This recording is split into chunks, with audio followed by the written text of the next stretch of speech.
Hey YouTube, this is my video of the Tuttminx. This is the version 2 Tuttminx by Verypuzzle, or the classic Tuttminx.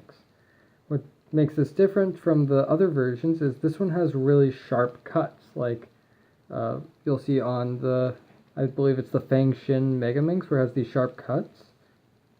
And what this is basically a soccer ball, or a buckyball, or however you think of it. It's a 32-side puzzle that has 12 pentagon faces and 20 hexagon faces. So all the pentagons are surrounded by hexagons.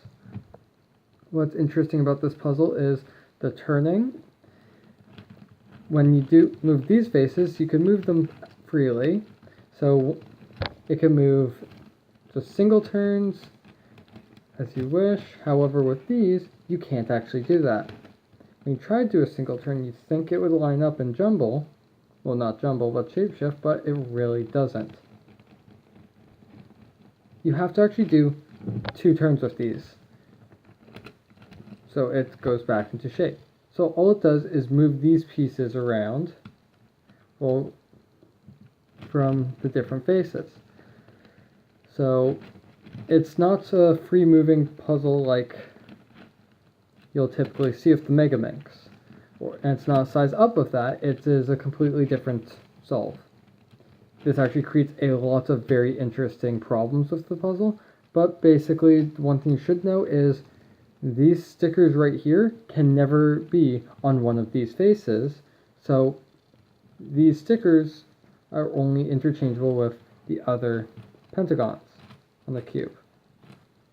Now, these turn really well. The pentagonal faces are nice.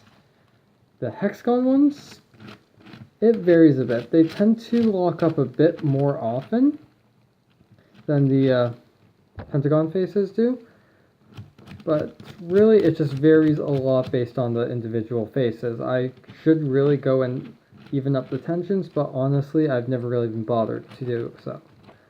It takes me about an hour to solve this. It's a very interesting solve, and one thing you should know about this puzzle is don't get the version 1, because a problem with the version 1 is you could do these turns on the puzzle and then do this, and see how it kind of blocks it off, but not quite? Well, that creates a massive lockup, and it can occur on this puzzle, but it really occurs a lot on the first version. There's the third version out.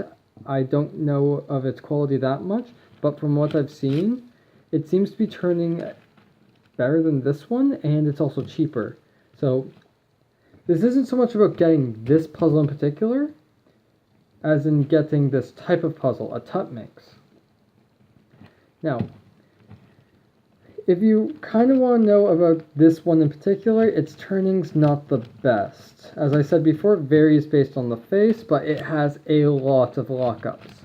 Another thing about this puzzle is the color scheme. First, just looking at the pentagon faces, I would expect them to do a Megaminx color scheme, because it essentially is just a Megaminx that's spread out more and has the gaps filled with these hexagon faces.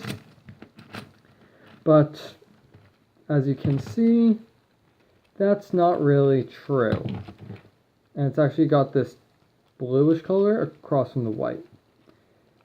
Now, another thing about it is because of the sheer quantity of colors, there's bound to be some duplicates. They're not exact duplicates, however, there are a lot of different shades of blue, browns, and grays.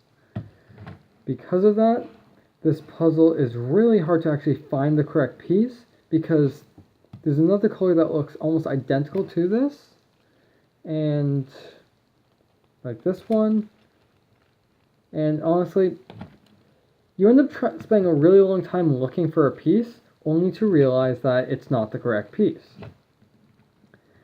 So that really does cause a problem. If you really do like this puzzle, I would recommend re-stickering it. I've actually seen an interesting sticker scheme that has lines through these stickers, so you could differentiate between if it belongs to a pentagonal face or a hexagon face, because If you were looking for one of these edges, you aren't even going to have to bother looking at one of these faces. So that could be a solution. I would also recommend maybe doing a polar opposite color scheme like you tend to see on most cubes, where the color across from another color is an opposite color, like how green and blue are kind of different. They're similar, so you want them opposite from each other. Sorry, I kind of messed up. Yeah, similar colors you want as far away from each other as possible.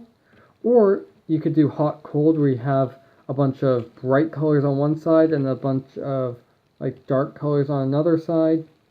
So at least you know when you're looking to solve one section that you're only going after those dark colors or the light colors, and you don't bother looking for the others. Then there is the transitional color scheme, that idea, where you could have a lot of one color in one space and it transitions as you go across it, but honestly with this type of puzzle that would get very annoying very quickly, but it would look really nice.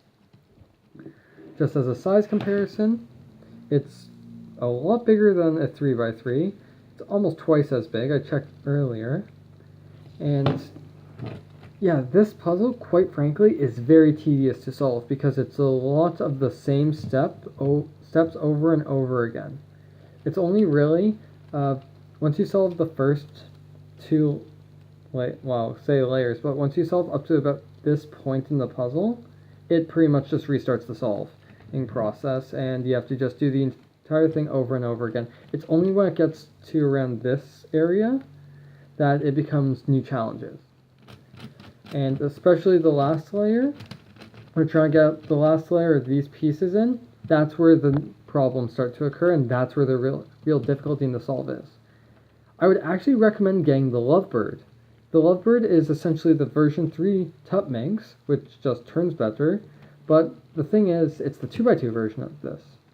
So like how they have the Kilominx, where what they did is they took a Megaminx mechanism and kind of chopped it down and spread out the corners, that's what they did with the Lovebird. Also, the design that they have on the stickers makes it really easy to tell the difference between whether or not it belongs to a pentagonal face or a hexagon face. Now, that's pretty much all there really is to say about this puzzle, except don't get this version. It's a lot more expensive than the version 3, and I'm not even sure how many places still have it anymore, so don't go around looking for this one. The other version honestly looks a lot nicer. Verypuzzles have really been stepping up their game recently, and they make a lot of unique things, so I would definitely go and try some of their puzzles out. Now, one last thing is just, I'm sorry I really don't make too many videos anymore, for those few people who actually do subscribe to me.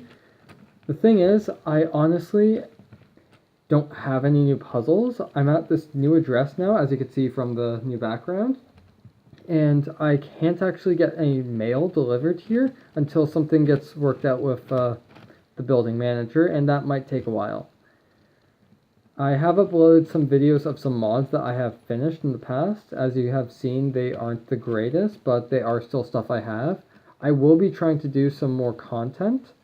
I'll figure something out. I might even just do videos comparing some of the 3x3s I have, or who knows. If you have any recommendations for things that you're interested in seeing, let me know, and I'll try to get a video out soon. Hey, I might even do a collection video. I don't have my whole collection with me, but I do have a substantial part. So, thank you guys, and have a great day.